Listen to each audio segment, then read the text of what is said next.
कहानी छोटी सी है लेकिन बहुत ही कहानी मजेदार है। मैं विमलेश और मेरी कहानी। आप लोगों ने बचपन में जरूर सुना होगा कि अंधेर नगरी चौपट राजा, टकेसर भांजी टकेसर खाजा। ये कहानी बहुत चरितार्थ थी, लेकिन मैं इसको एक कहानी के माध्यम से आपको सुनाता हूँ। एक महंत जी थे, मतलब गुरु जी, और उनके शिष्य थे। शिष्य का नाम था रामदास जी। दोनों नगर नगर शहर शहर भिक्षा मांगते, प्रवचन करते और कहीं जहाँ ठिकाना जगह मिलता वहां सो जाते। फिर सुबह से भिक्षा मांगते, कहीं कहीं प्रवचन भी करते, फिर जहाँ जगह मिलता वहां सो जाते। एक रोज ये दोनों एक नगर के बाहर पहुंचे। नगर बाहर से दिखने में बहुत सुंदर लग रहा था। तब गुरुजी बोले कि नगर तो बहुत ही सुंदर लग रहा है, ऐसा करते अंदर चल के देखा जाए। दोनों गुरु और शिष्य उस नगर में प्रवेश कर गए। वहां पहुंचने के बाद शाम हो चुकी थी। दोनों कहीं पर विश्राम कर किए। सुबह जब उठे, दोनों नहा धोआ करके भिक्षा मांगने के लिए चल दिया। तब गुरुजी बोले कि ऐसा करो कि आज दोनों दो दिशा में चलते हैं, तुम पूरब जाओ, मैं पश्चिम जाता हूँ।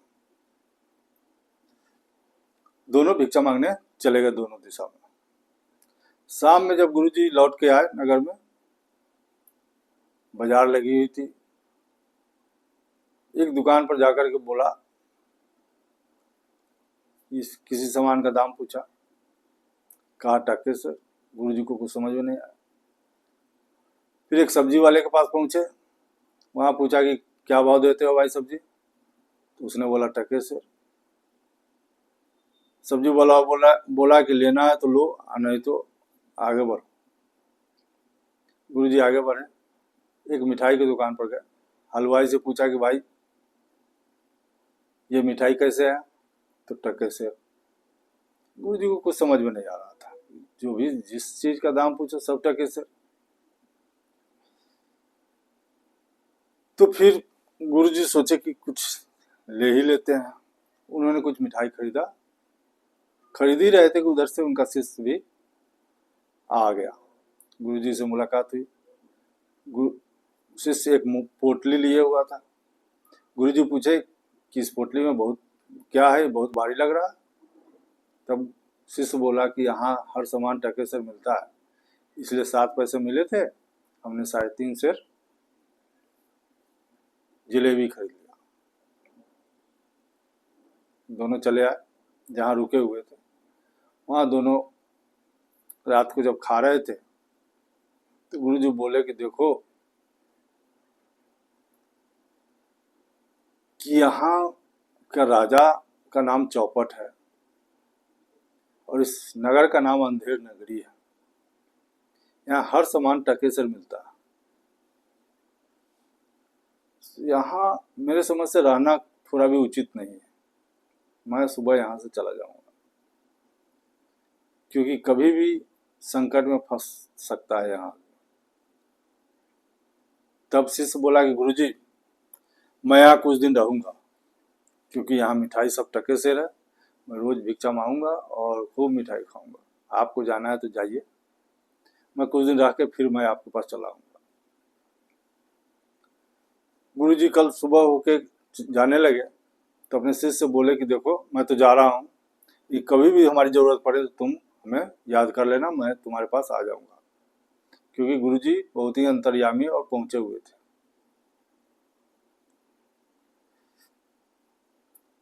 एक रोज की बात है, किसी अपराधी को वहां के जो राजा थे उसे फांसी की सजा सुनाई। जब उस व्यक्ति को फांसी देने जा रहा था, फांसी का फंदा तैयार था, उस फांसी के जगह पर उस आदमी को सिपाही लेकर के जा रहे थे। जब वहां पहुंचे तो देखा कि फंदा बड़ा है और इसका गर्दन पतला है। तब मंत्रियों ने बोला कि इसको फांसी नहीं दी जा सकती है महाराज। क्यों? क्योंकि इसका गर्दन बहुत पतला है और फांसी का फंदा बड़ा है। तब राजा बोला कि इसके अपराध के बदले किसी दूसरे को फांसी दे दो। फांसी तो पड़नी है, तभी हमारा वचन भंग नहीं होगा, क्योंकि हमने तो आदेश दे रखा। अब कुछ सिपाही को लेकर मंत्री नगर में घूमने लगा कि कोई मोटा आदमी मिले, तो देखा कि वहां शिष्य जो था गुरुजी का, वो मिठाई खा रहा है और मोटा तगड़ा हो गया था कुछ ही महीनों में। राजा के सिपाही और आए और दोनों तरफ से उसको पकड़ लिया और कहा कि चलो तुमको राजा साहब के दरबार में पेश किया जाएगा और तुम्हें फांसी दी जाएगी। शिष्य कहा कि अजब बात है, मैंने क्या अपराध किया कि तुम लोग हमको ले जाके फांसी दोगे? नहीं नहीं, मैंने कोई अपराध नहीं किया है, तुम्हें फांसी मत दो। सिपाही बोले कि चुपचाप चलते हो या तुमको घसीट के ले चले? राजा का आदेश है, हमको तो पालन करना है। तब पूछा कि किस अपराध में हमको तुम फांसी दोगे? तब एक सिपाही बोला कि तुम्हारा कोई अपराध नहीं है, फिर भी तुमको फांसी दी जाएगी, क्योंकि राजा ने एक व्यक्ति को, एक अपराधी को फांसी की सजा सुनाई है, लेकिन उस व्यक्ति का गर्दन बहुत पतला है और फांसी का फंदा बड़ा है, इसलिए उसके जगह पर तुमको फांसी दिया जाएगा, क्योंकि तुम थोड़ा हट्टे कट्टे हो और तुम्हारा गर्दन भी मोटा है। अब शिष्य सोचा कि हम तो बहुत बुरे फंस गए, अब तो हमारी जान जानी तय है। तब उसे गुरुजी की याद आई कि गुरुजी कहते थे कि यहाँ रुकना का मतलब है कि कभी भी संकट आ सकता है। सो संकट आ ही गया। गुरुजी को याद करने लगा, गुरुजी हमें बचाइए, गुरुजी हमें बचाइए, ये कह के चिल्लाने लगा। और राजा का जो सिपाही था उसको घसीटते हुए ले जा रहे थे। गुरुजी तक ये बात पहुंची, क्योंकि गुरुजी अंतर्यामी थे। गुरुजी आए, सिपाहियों से बोले कि सुनो, इसको अभी रुको और थोड़ा अपने शिष्य से बात करने दो, क्योंकि अंतिम जो ज्ञान है उसे हमको देना है, क्योंकि अब तो तुम लोग इसको फांसी दे दोगे।